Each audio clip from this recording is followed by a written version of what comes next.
All right, I think we're live. This is super easy. We have a guest online, a guest in-house. How are you? And to dive in, we were just talking a little bit about books, and there are great books that have come out and are coming out. And we were talking a little bit about the SRE book from Google, which reminded me that it looks like there are 2 more books being published from Google that I'm really excited about. Software Engineering at Google, Lessons Learned from Programming Over Time.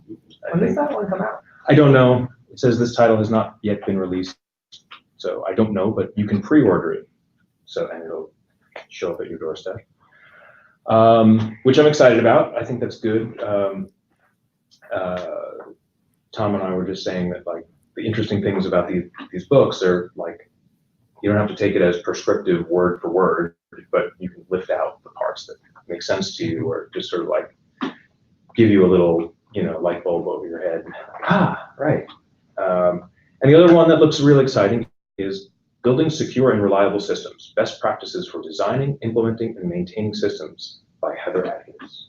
So, Good one I haven't heard of. I know Heather. yes, I was going to say, a lot of people know who Heather is, both inside and outside Google, and that also sounds really interesting. Building reliable systems, but making sure they're secure. So I'm excited about that. It was always exciting to get an IM from Heather Atkins at like 3 p.m. on a Friday saying, "Hey, you there?" You're like, "Oh, God." Yeah. Okay. Oh, no. Yeah. Hey, I have a question about this system. You're like, no, it's gonna be a busy weekend. Sometimes it was Usually sometimes innocuous. it's a question, but Yeah, sometimes it's like, or sometimes it looked different from her perspective, and gave her an answer. She went, "Oh, okay." but it always seems to be in the afternoon on Friday. So yeah, if you're on a reading kick, and I know we mentioned it last month, but of course there's the recently released Charles Edge and Rich Troughton book, and the name is so long. The official name of it's so long. A Unified Theory of Mac and iOS Management. Or do you remember the title? Yeah, it's something like it's that. A Unified Theory of blah blah blah. Apple device management? Yeah, of Apple Device Management. Yeah, that's sort of like in my queue to read, but a lot of good material, and that's great to see.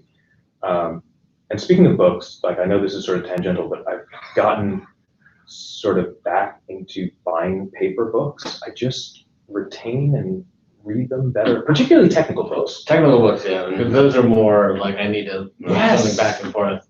Reading like just fiction, non-fiction sort of books, then you just gotta go through it. Yeah, I agree. With technical books, there's revisions, and that means that you still should probably be pulling out the PDF. Yes, I was going to say the nice thing is most of them, like No Starch and a lot of these other publishers, will sell you the physical book and give you an electronic copy, and the electronic copy gets the updates. Mm-hmm. But yeah, it's just the tactile feel and being able to flip back and forth and sort of reference things. Do you find yourself highlighting or note-taking in books? Absolutely. Yeah. Particularly technical books. Like, you don't have to be, like, if it's not dog-eared, it's not read, basically. Like, and I don't mind taking it, flattening it out. Like, particularly a technical book, it's gonna get beaten out. Just accept it. It should have a spine that will just automatically fall flat. If it doesn't, then you did something wrong. Spiral. Why do we have Spiral? O'Reilly, do you remember? O'Reilly does a good job. Way back in the day. Detached spine sort of thing. Way back in the day, O'Reilly released Spiral. And then, I don't know if they patented it or something, but they had their lay flat binding. And that I don't remember. But along the spine, the paper sort of like folded out. So as you open the book, the spine would sort of fold out. The whole thing would lay flat, which was Isn't that the new mechanism that Apple figured out how to make their foldable iPhone with? I heard there was some patent that people were passing around. I didn't really look at it. Anyway, so yeah, books, good thing to kick off with. So one of the questions I wanted to ask this month was, we can all complain about Apple, and we often do, and for good reason. We want things to improve, and we like, sort of driving that change. But we are all here because of Apple, right? This is MacAdmin Monthly. We manage large fleets of machines, and we see other companies, IBM topping 100,000 Macs, and I think SAP just announced, they're at almost 40,000 machines, and like most of them are on Catalina by now. All these success stories, people keep choosing Macs. So what is Apple doing right? What is Apple getting right? And that's. And suggested this topic, and I said it's an Apple koan, which is a unanswerable riddle. Yeah. Snarkily replied, but Maybe. only because lately it's been kind of annoying. But what are they doing right? They fixed their keyboard. I mean, yeah, they fixed their keyboard, and I have a hard time saying that Apple listens to their customers, but they kind of do. I mean, I think the keyboard debacle was so large that like they saw it impacting support, right? Yeah. That's why they replaced the keyboard, I think, more than just like, right. That might be one of the most expensive REPs they've ever done. Yeah. Because every single one of those first-gen keyboards has got to have been replaced. And those. This one's about to get replaced. Yeah. And they're in, well, I don't want to go on the plane, but they're hoisting on their own petard here because their inability, their machines being so difficult to repair. Yeah. Yes. Makes their own. It's not like Apple techs have like magic ways to repair these things. No, it's still just as much Depot, pain. and it's China, and it's taken it all the way apart, Right. all the way back together. It's like unglue the keyboard Yeah. from the With rivets, actually. but I think they're doing a good job with like security in ways that are occasionally kind of annoying. But I think they're at least being thoughtful about it in the long term and like moving things out of the kernel, which and some of the other sort of lockdown bits they're doing from standing outside of the management of Macintosh sphere. It's pretty good. Inside of the sphere, it can be kind of annoying. I know. Only because it's hard to know what's going to happen next because they don't always say. But I do like the stuff that they're doing with security and in broad strokes, the security sort of stuff they're adding in. I know the audience is Mac focused, but they're doing a lot right in iOS enterprise management. Well, I know it's Apple. It falls under the Apple umbrella. Yeah, and they're doing a lot right. They've made big strides in their own automation tools. Apple Provisioning Utility has kick-started a fire underneath the people who are responsible for maintaining that stuff because they've got business cases. Apple loves business cases. And then they have continually added enterprise management features to the MDM protocol and configuration profile protocol that are actual like responses to real customer requests. And this is more about the security stuff. We're getting closer to be able to do work profile on iOS as well. So you can just do single device, enterprise device sort of stuff with BOID. Maybe 14. Yeah, I still find people like really like, not to digress too much, but I find people really allergic to like your phone is probably the one case more than your Mac where people are doing BYOD and they want to check their company email and have the convenience of this one small device. But when they hear they have to put a profile on their device and like, we have the ability to erase your device if you say, you report it lost or something. Wow. I find people like really allergic to that. So. Sure, and that was one of the changes they made in 13 is it's possible to basically erase all the managed content without erasing the phone. Yeah. In a lost device situation or something like that. I was telling Victor, I switched to an Android phone this year because I wanted to experience work profile. And Android got that right. They got it right. Quite some time almost. ago. It's very annoying having two email apps, but Yeah, is that still the way it is on Yes. Android? I forget. Yes, Yeah. having two completely disparate They have experiences for everything is annoying. I can't open the links from my work email app in my personal browser, stuff like that. Well, Yeah. kind of makes sense though, right? Yeah, right. The hard barriers make it a little hard to swallow, but it definitely is better. No, because I know that if my phone gets erased, it's just my work profile. I hope I'm not talking about as yet unreleased features, but I know on with the two apps, you can switch between them inside the app. Maybe That's not what it used to outside. be. I vaguely remember. If not, okay, then maybe just you just wipe yourself from last time. Yeah, It's hard to know. Good to know, yeah. I've been really impressed with the user enrollment stuff that Apple added this year, and like vendors still need to implement it. Mm-hmm. And it's still early, like I expect WWDC to announce more in that area. Yeah. They probably got a lot of feedback from the vendors implementing it, but just playing around with it and seeing like how like you can query the battery level, but you can't query like the serial number or something. Like, you know, Yes. they've gone a lot like to ensure that that feature actually is going to work that way, and they focus just on the fundamentals for it this year, and it's really nice. So, and having, I guess I'm more impressed because I've never experienced Android phones, so I didn't know that was a thing. Oh. So they added it, I was like, this is really cool. But yeah, I like that. But I was, to your initial question, I was just reflecting the other day, I'm like, well, if I went out and I bought a Windows laptop, like I'd be lost on what to buy. There's so much, like that's what I like about Apple. Like the good thing now is that I know what to expect, and the choices are very easy because there's not that much choice. Yeah, So you're not updating your drivers to some new beta version of NVIDIA something, and your mouse doesn't work all of a sudden. You're like, well, that just doesn't happen on macOS. And Better for worse, you also don't have the options to make changes. Yeah. And the fact that you have like just the fact that there is internet recovery and I can wipe the device and like go and not have to worry about, you know, like in the Windows world, all that seems very hard. And if I went to Walmart and I bought a $300 laptop, Yeah. I'd be a little concerned about just like logging into it with my Gmail credentials and all that stuff. And Yeah, like so how do I wipe and restart this thing from scratch? Yeah. And it turns out with Windows, that's figure out and make sure you have your license key to type in at some point. Yeah, that's true. I hope you didn't do the wrong addition in the one that's burned into your BIOS. I mean, Windows 10 doesn't have license keys anymore. Yeah. Right. On the other hand, Microsoft did try that with the Surface, and I would like a Surface, to be honest. kind of got there. Yeah. The Surface is nice, and I think Kinda nice. that's like, is that the only device from Microsoft directly? Xbox. Yeah, I'm sorry, yeah. Xbox, that's a whole other. They probably still have some kind of phone thing still, right?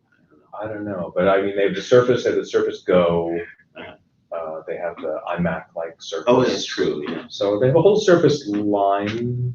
I think that's it. I think outside of that, you're probably buying a ThinkPad or something.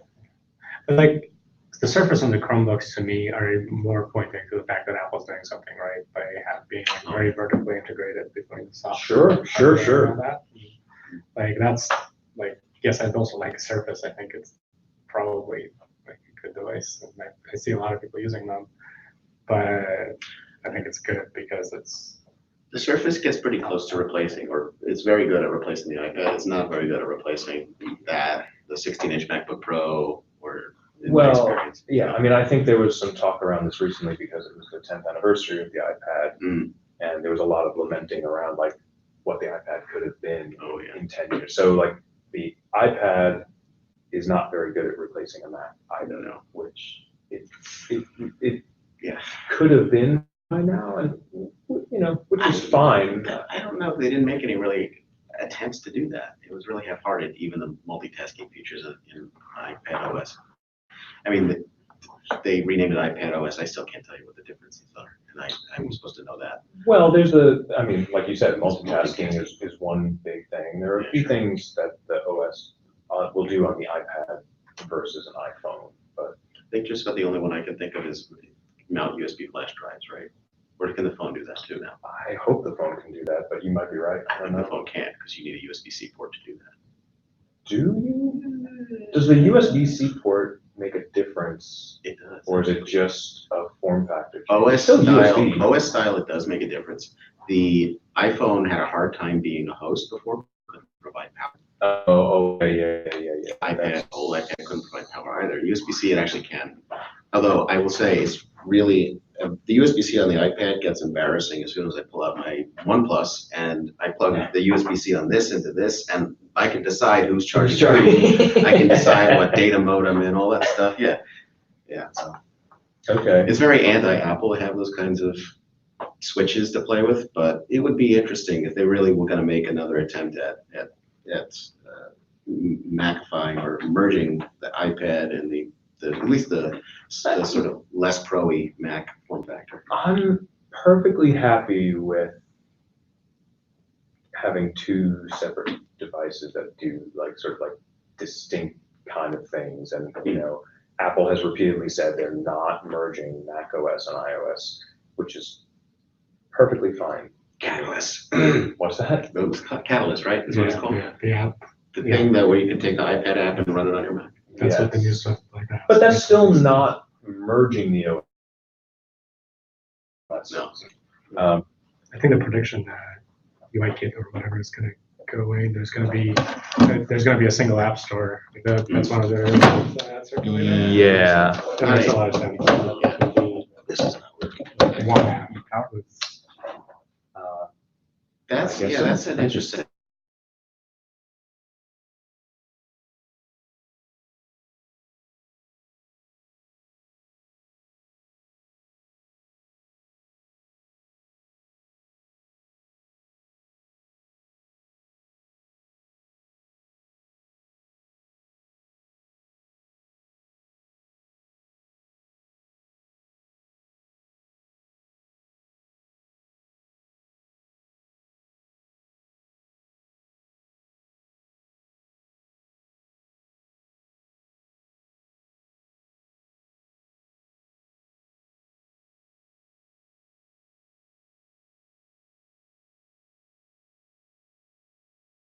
Like you can do UIKit in Catalyst, you can do AppKit, you can do Swift UI theoretically. I mean, it's kind of beta still, or you could do.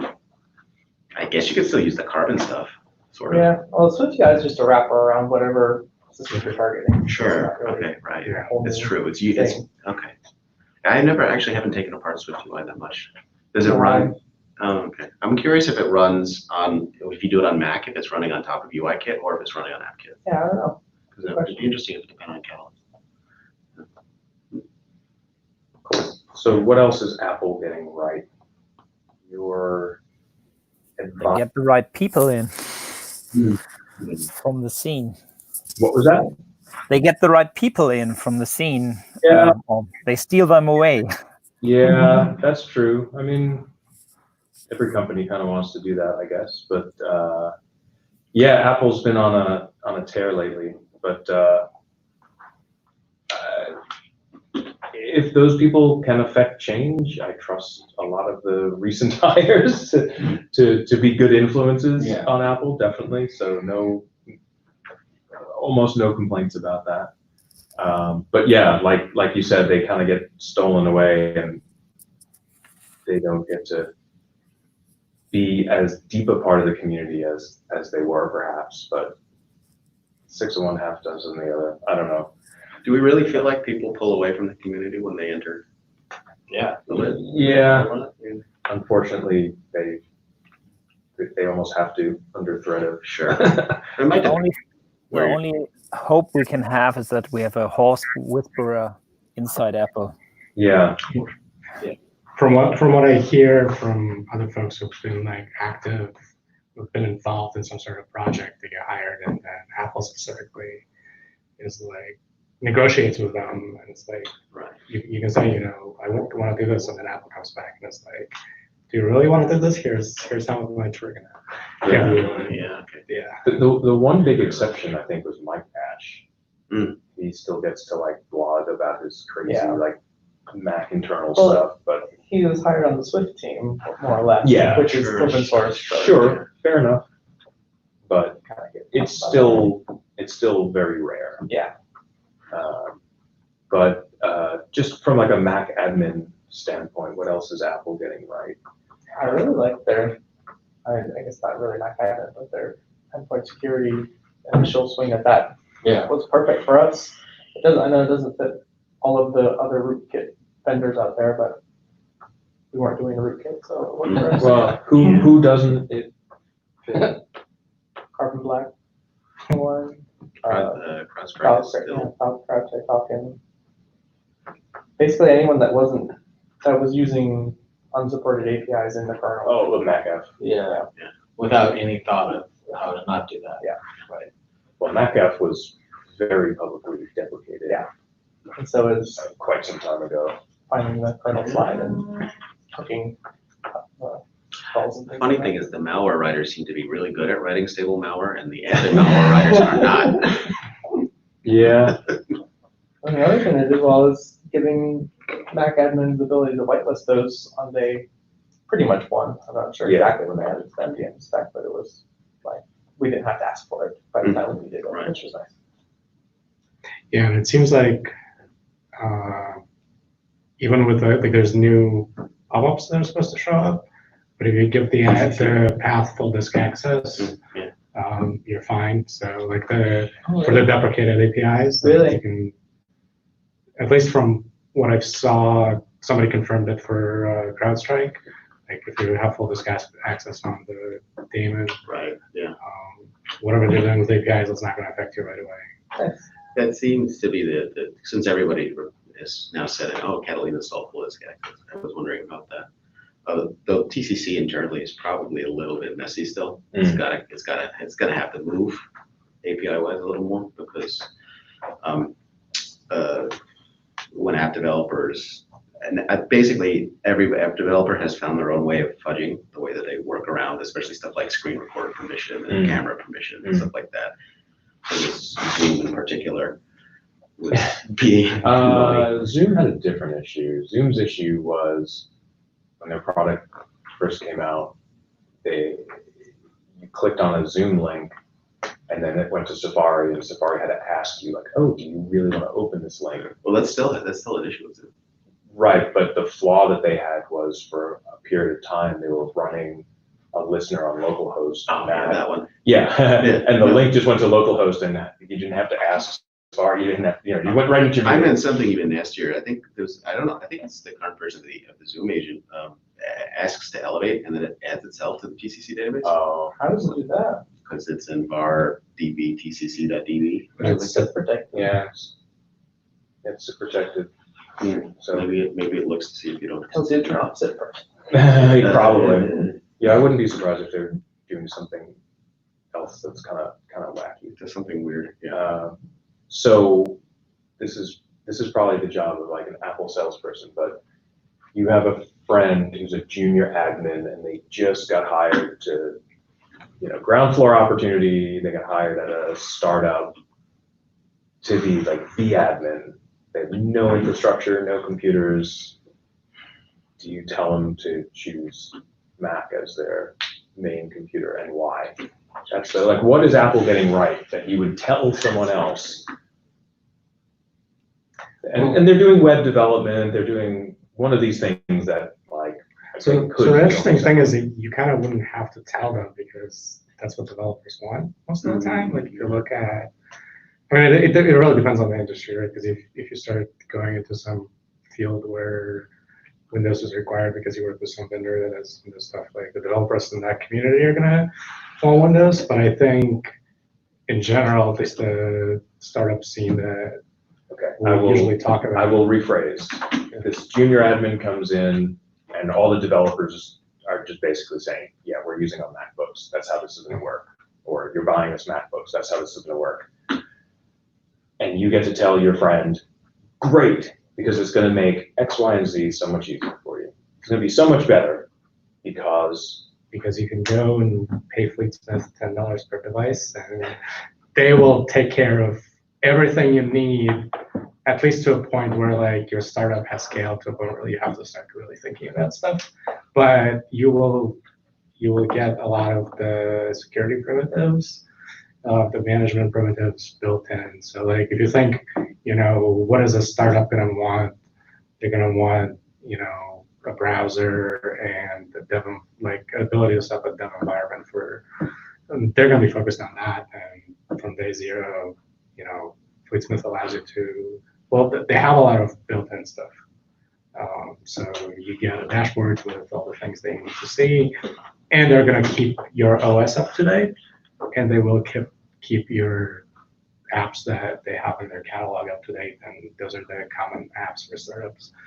And I think, like, I could go into criticism of like, listening to the product, but I think that doesn't apply till you get to a larger scale. And who knows, by the time you grow to that, maybe they have those features, like they've been responsive. So, Okay, fair enough. biased, but out of looking at all the products, I think, Yeah, yeah. I wonder if it's relevant that all the developers are like excited about their new Macs because they get to install Homebrew and they don't have to figure out what Cygwin is, or, you know, I mean, every developer I know who's using a Mac is using Homebrew, and every developer I know using a PC is using WSL at this point. You know, nobody's actually using Windows for development. Yeah, maybe not. Yeah. Maybe not. Yeah, I mean, that's a good point. I mean, the Mac, as much as people seem to think it's getting closed down, it's still quite open. You still get a shell and can be fairly liberal with what you install. And of course, that includes open source tools and all these different languages. I guess we're all waiting for Python to disappear from default Right, installs. I was just thinking, like, it's not gonna ship with Python anymore, but so what? Yeah, go install it. Yeah, seriously. I mean, you already did anyway, because you weren't using Python 2.4 or 7 or whatever the hell. Last Mac OS shipped with 2.7, right? So, I don't think any Mac OS has ever any Mac shipping OS has ever shipped with Python 3. yeah, exactly. So, There was a beta that was like, oh my God, they're gonna ship Python 3, and then it got pulled before the release. But I was actually thinking that the Apple's never putting Python 3 on the system probably had a pretty big downstream effect on the migration to Python 3. that's an interesting point. Right. yeah, Because a lot of Mac, like, it's just Yeah. Python 2 is on there, so I'm just gonna write my script on Python 2 because Yeah. it's Python 2, and that's there. I don't buy that, because everybody I know who's still running Python 2 Cruft is banks, and they weren't using Macs. Yeah. They There's a were- lot of Mac admins that are still running, admin Maybe, tools and stuff that's like true. that in Python Okay, 2, and they're yeah. just now working out like, okay, finally they're writing on the wall, and we're finally gonna kicking and streaming to Python 3. So, yeah, okay. I know. I forget. I think someone was talking about this on Twitter the other day. Like, Monkey's now Python 3. Auto package is now Python 3. Some of the other tools, like there's a single tweet that was like, "Hey, all these tools are now Python 3." So that's good news. And they all sort of like contain their own relocatable Python, which, hey, great. Has anybody felt reasons to like build tooling and scripting in Swift? No. with tooling, there's a few people who. Yeah, I'm sure. Swift But is their primary thing. The scripting thing, I've mostly seen it as like, hey, this is cool. But I think if you're at a point where you are writing Swift, like compiling a binary and distributing it is actually easier. That's an interesting point. Yeah. Of course. yeah, I can agree with that. I mean, Yeah, but a lot of the system internals that as a Mac admin you want to reach out for, it's hard to grab. Okay, serial number is easy, but just get the model type, and you need to really, you can't just call up a method or function and have that information. You have to dig deeper just for the model type. And so there's a lot of things that are complicated and are much easier with the other languages than in Swift. Swift gives you like native access to that stuff where you'd be using PyOpc, I guess. To a certain point. So like my frustration with Swift, I was trying to get the OS version and the build version. And the OS version is available as like a variable that's just built in. But the build version you have to shell out or like read the plist.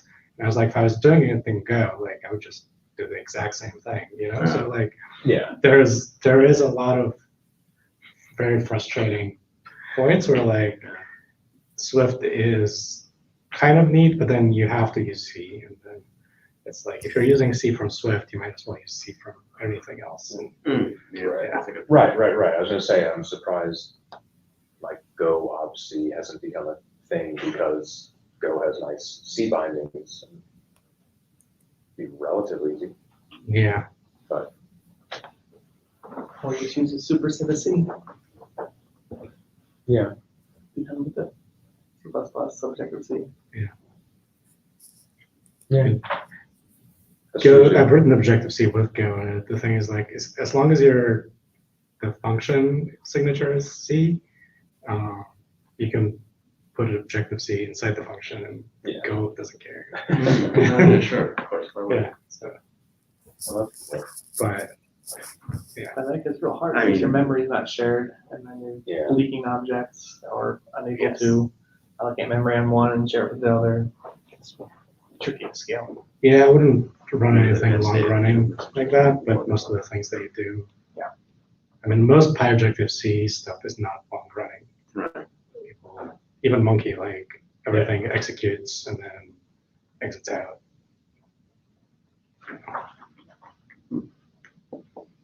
So Cranky is PyObjective-C, that's all the time.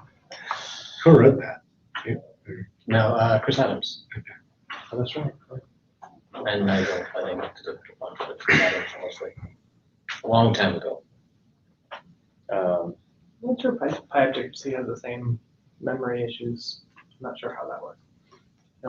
Go's garbage collector can't make heads or tails of the CGO stuff, but maybe Python can. No, well, Objective-C is managing its own memory, so you're, It is. so, You can't so you want to get a string back into Goland. you have to pass it as some sort of message, right? And then convert it. into Or you just have data. to stick it or leave it around forever, basically, Yeah. or convert it, and then it becomes, But you're releasing it all the time, Yeah, so, so does that not do anything? you're gonna I don't know. what's that? Like when you write Cgo, he calls the first C that I release or whatever on that on the object, on the string or whatever. That's C core foundation stuff, which is Yeah. pure C, which is you explicitly do your own memory management. If you invoke something like an Objective-C ABI through Go, you can still call retain and release. I mean, because you're not running ARC. If you turn off ARC. Well, the ARC can still exist, assuming you have like a library or something that's ARC enabled. That's going to do its own ARC stuff, but you can avoid your own ARC problems by just doing manual retain and release. I mean, then you're basically no better than Core Foundation, but I like Core Foundation just fine for when it's needed. I tried something else where I was working with a few of the security APIs, and rather than doing Go to Objective-C, I wrote a Swift binary, and then I shelled out to it, and I ran as a long-running process that would accept standard in, standard out. Yeah, I mean, And it's worked out pretty well. Hmm. I think I read a blog post about it, but it's yeah. Yes. Yes, you should. that's how I would tackle that problem too. Yeah, and they're two separate things, so you have to deploy them separately and maintain them, but it avoids a lot of the issues. One of my software engineers tasked with redoing a bunch of the way our build system works and stuff, did all the code signing in Swift scripts, and in part using security framework, and that was really easy to do there, especially because then you don't have to try to shell out from like, you can make a really simple shell interface as opposed to a more complex shell interface that you need to use to invoke code sign or something like that. Can you code sign, you can code sign up stuff, like code sign a binary using the security APIs? I mean, technically, yeah. I didn't know that, cool. Code signing is, well, you have to muck with you also have to add the library, like not the library, the low command, because you have to put your signature in the binary Okay, there. so you're like going in and putting stuff with the Clacko yourself. In that case, no, actually, we're just using the security framework to sign some other stuff that goes into the binary as well. We sign scripts that are used for like auto updating and stuff like that, just for binary integrity, for package integrity. Gotcha. Cool. All right. I think that was relatively convincing. I would, I mean, you mentioned banks earlier, so you know all this old crap. I think the finance industry is, still pretty Windows centric, and all the stuff that Microsoft gives them, for better or for worse, I guess. I don't know. It works for them in some capacity. I have a really good friend who works for a shipping company, and they're all Windows and .NET and C# development, and I never understand what the hell he's talking about. But some people build their whole infrastructure on that. Those kinds of organizations, like in terms of software design, that's all these different teams writing all this different software, trying to use these poorly documented APIs to talk to each other. I think maybe that is the language design influences that, or the language choices. Poorly documented in what sense? This team is shipping some library to moving data into the compliance database, gotcha. and we have to publish data to this thingy, and they said that if we send it in this format, it'll show up, and it didn't. Got it. I was going to say, friends in fintech that are just like. I haven't looked in a while, but in my previous experience with any like Microsoft Windows development, the one thing they get right is documentation, or at least it used to be the case. Like Microsoft, great documentation. Sure, no, for their own stuff. For their own stuff. It'll make you, the documentation will make you laugh sometimes, but. But I remember, looking up APIs or functions, and it'd be really well described, and then examples, and example code. That's something Apple could do better. The documentation has gotten worse over the years. Like IOKit is completely unusable based on the actual documentation. You have to go to the headers. Yeah. They stripped out like all the header generated documentation that used to exist for some reason. Yeah. But back to the community, there's usually a good community of people, developers, MacAdmins, that kind of poke into this stuff and help you figure it out. And that's another good reason. There's the MacAdmin Slack. You want to get started with Mac management today versus 10 years ago. Big difference. A lot more resources, and I mean a lot more off-the-shelf stuff. You mentioned Fleetsmith earlier. There's Jamf. No one ever got fired for buying Jamf, I guess. So, I mean, there are definitely a lot more like off-the-shelf tools as well. Like you probably remember. I mean, there were always these tools all the way back to the days of Classic, right? Like NetOctopus and FileWave. And Radmind. Radmind is open source. Sure. So, but Radmind definitely. Oh my God, Riverdist. Radmind was another one that left some scars. But there were tools, but the whole Mac ecosystem wasn't quite big enough, perhaps, to deal with them. Now that we see these huge deployments, there are definitely more off-the-shelf tools that you can go choose. So. On that route, we were talking about if you had a startup and you're trying to sell the Macs as a great thing to have in your startup. I want to approach it from, if you have a big company, like I'm literally in the middle of this right now, that has like 500 employees and like 20 Macs, and you want to, because everything else is PC, and they have their PC architecture, their PC DLP tools, their whole PC mindset, and then you have to try to make the case, hey, we want to get these 50 Macs in-house to do this. Here's why that's great, and it'll work with your endpoints management strategy and all that stuff. How do you sell that? Well, I think there are two aspects of that, but the first one is there sort of a groundswell for that? Like, are the end users requesting that, or is it you as an admin trying to? No, I'm a user in this little scenario. Okay. Well, I think you have to make the case for it. Like, then the case is kind of a lot of the things we're talking about. How's it going to let you do your job better? What value is it going to bring to the company? And when the questions are like, okay, well, how do I make sure that this fits with our management strategy? You say, buy Jamf, something like that. That's a tougher one, because if, Microsoft gives you a lot of tools that all integrate with Active Directory and so on. And you're buying Azure AD. Yeah. It's next to work without it. Yes. And work much better with the identity provider and the TPM chip. Ooh, yeah. Yeah, Windows Hello. yeah. I think that's a really good question and probably one for a future MacAdmin Monthly. But are there any management tools that are doing a good job of managing multiple platforms? And multiple platforms meaning Right. Windows, Mac, Linux, not Mac, iOS, iPhone. iPad, iPhone.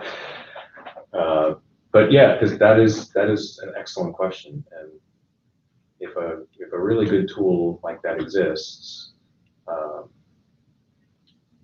certainly at smaller companies that don't have the staff to be writing custom tools for every platform, Yeah. like that would make a big difference for them. Puppet used to be a really good tool for that. Yeah. Now, not so much. Well, still, except that now you need Puppet plus something else. Like you can't just use Puppet now, like you're supposed to. Before you could. Well, but sure, I mean, but Puppet's good for configuration management, which is not everything you need. Oh, sure. That's true, yeah. There's other stuff that you need. But It's interesting that the other MDM vendors besides Jamf they maybe hand waved their Mac solution. I feel like when I hear Jamf, I know they provide MDM, but I always think of more than MDM management. Sure, They have an sure. endpoint agent. They do a Yeah, lot more that's than true, just that's true. MDM. Yeah, or maybe that's why is because you need the endpoint agent on a Mac to really leverage the resource and to do all the Yeah. stuff, all your objectives accomplished. Yeah, I So- think so. Yeah. But yeah, I mean, there was always Centrify, Centrify. but I think so long. Centrify, I mean, I haven't looked at it in a really long time, but I think Centrify to be useful on a Mac, like you needed to write all these scripts that sort of like went off and did things on your Mac anyway. So I don't know how much of a sort of like buy it and roll it out installation it is versus like buy it, do a lot of customization, figure it out. I don't know, but I could be wrong because I really haven't looked at Centrify in a long Last time. time I used it added like shadow records to all your AD stuff. So it was like for your AD host, it would make like a shadow record somehow. And that would contain some MCX preferences in some like weird unsupported way. And all the Microsoft admins would get mad. That in your directory tree. Yeah, that's one thing that is still sort of like a black art, like the people who are really good at Active Directory management. It's like there's so many ways Active Directory can just go off the rails and you don't have a great way to recover. Oh man, it's so frustrating. All right, any other last thoughts on how Apple's doing a good job, what you would recommend to a new admin or anything along those lines? So I was thinking about this today, and I think like Apple in general, like I like what Apple does. I just think that, like I like their vision, but I think the way they go about achieving it is the part that really drives us crazy a lot of times, especially for working with them, because they're not telling us what it is. We have to guess it, and the more time goes on, we're like adjusting our like guess of like where things are going. And like I'm happy with like where MDM is going, but I'm not happy with how it's getting there. Like they do listen. Like I feel like Apple gets this reputation for not listening. They do listen, but it might take them a decade to respond to the thing that you asked for. Or they might do what you asked for and not tell you that they did. Or that. Yes, that's also true. It does sometimes feel exhausting to have to always read tea leaves and like, wait, what is, okay, they're announcing this, so maybe that means this, maybe.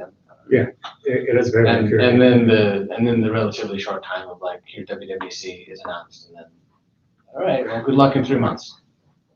Like if you took 5 years off and went on a vacation, didn't touch Macs, and came back, like you would think that probably a lot of things have improved over the last 5 years, of, like in the direction. It'd probably be almost unrecognizable. I think every 5 years we manage these devices with totally different strategies. Yeah, Monkey's 10 years old last year, I think 11 years old. Okay. Yeah, wow. I'm thinking maybe of iOS. Yeah. That's where I live. I have a success story for Apple in iOS. So one of my primary like customer areas of focus these days is healthcare. You know what a WOW is? It's a Windows on wheels. Hospitals were all Windows everywhere, Oh, yeah. and now they're all getting to be all iPhone everywhere. Huh. Doctors, nurses, janitors, iPhones in their pockets that serve as sometimes they serve as like a key card type of device, like for 2FA to get into a Windows machine. Now you've got things that dispense medication that that only let you and enter your passcode if the Bluetooth of your iPhone is nearby, stuff like that. And Apple has done really well there. I mean, Android's trying, and I don't really know that Microsoft is trying as hard as they should be there. They don't really have a mobile device strategy for that stuff, but Apple is going by leaps and bounds in that space. Yeah, I've kind of heard about that only because of it's an interesting security story as well. These shared carts, and any doctor or nurse should be able to walk up and authenticate, and right, that can be problematic sometimes. But we're off the topic of Apple. I do think they did a good job with Mac. Oh, Broadly speaking. Yeah. It serves the needs of its audience. Yeah, no, it's certainly not a thing everyone buys. I'm not suggesting that at all. But I'm just saying for that sort of thing, it's good. Yeah. We're definitely not going to buy a lot of them. Yeah, right. It's probably overkill for the vast majority of desktops. But if you're, again, I think if you're a musician or a video person and you have one machine versus you have a whole data center somewhere to process stuff for you, it's great for that. I've definitely seen a lot of flack around that's kind of a separate issue. I think if you're a separate product. It's a separate product. I was going to say, if you're Industrial Light and Magic, or you're buying the Sony displays and just being done with it and not bothering with it. No, I hadn't heard anything. The only things I heard about the display have been fairly positive, but maybe I'm not in the same areas. In terms of, it's not a replacement for the old cinema display or whatever you call it. It's not like the display you get with your Mac. It's just if you are the kind of video head shop that uses crazy expensive displays, this is a new option for a crazy expensive display you can get that suits your workflow. Okay, yeah. But it doesn't. It's unfortunately not in the class of. Oh, really? The super expensive. The crazy expensive displays that studios are used to buying. But still amazing. All right, our usual wrap up. What's next? Conferences that anyone's attending? MacAd UK. Yes, that would be next. I guess you're going, Henry. No? MacAd UK is next. Is anyone attending? I'm not. No. It's in March, right? It's 24th to 25th of March. Oh, man. Yeah, I have a bunch of other travel coming up. That's the one event that I've just never been able to get to. And I will have to say, though, the first year I was trying to get there, and my name must still be on their mailing lists, and they send out the most pleasant, marketing email all the time, Dear Edward, we would love to have you at MacAd UK, and hope you can join us. And it's one of the few marketing things that I don't mind getting. But yeah. So I didn't hear, Henry, are you attending? Yeah, I attend. Yeah. And I'm speaking. Oh, great. On what topic, if we can ask? It's latest development in identity management. Nice. Great. Well, hopefully in the April timeframe, you join us on MacAdmin Monthly again, and you can give us a rundown of the event. Yeah, sure. I think you're the only one from this group right here that's attending. You might go to Objective by the Sea. I am going to be at Objective by the Sea. There you go. That's also March. Maui. Coincides with my vacation plans for some weird reason. Yeah. Yeah. That's a good one. And then Penn State, I guess, or MacDevOps is in June. YVR. 12. PSU's July 21st, 24th. PSU is so good. I haven't been in a bit. I know it got a bit overwhelming the last time I was there, but that's its vibe. It has a great vibe, and there are always good sessions. JNUC, October 29th, October 1st, Mac Tech Conference, November 11th to 30th, Maxis Admin sometime in October. I think they're running out of days, but I don't know, maybe. They do have the dates announced. It's like 2nd through the 5th or 6th of October. Anyway, thanks to Watchman Monitoring. Yeah. The 2020. They're not even our sponsor when we're talking about that. All right, everybody. Thanks. And Thanks. Yeah, thanks. Yeah. Bye. See ya. Thanks.